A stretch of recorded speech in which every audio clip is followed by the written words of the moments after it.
Yung PhilHealth ang bilis mag-deduct. Bakit yung salary increase ang tagal? So, isa po sa mga observation na atin pong nakuha, natanggap, ay ito nga pong yung increase po sa PhilHealth, no, mabilis daw. Implement agad by January. Pero pagdating naman sa salary increase ay wala pang nai-implement.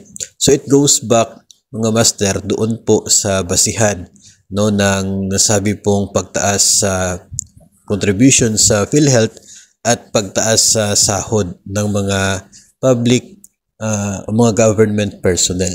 Yun kasing increase sa PhilHealth contribution, mga master, ay meron pong batas, no, na yun pong Universal Healthcare Law.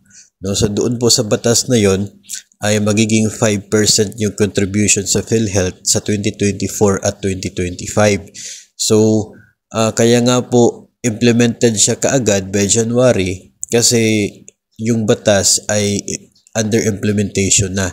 No? So, meron na pong effective na batas for that purpose. Kaya as early as January, implemented na kaagad yung increase sa PhilHealth.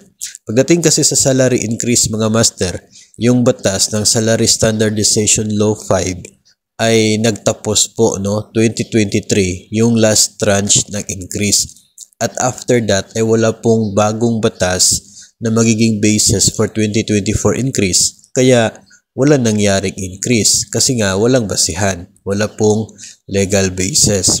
So yun po yung mga dahilan kung bakit mabilis yung implementation sa PhilHealth increase samantala sa increase naman sa sahod ay wala po. Kasi nga merong basis si PhilHealth, si salary naman ay wala.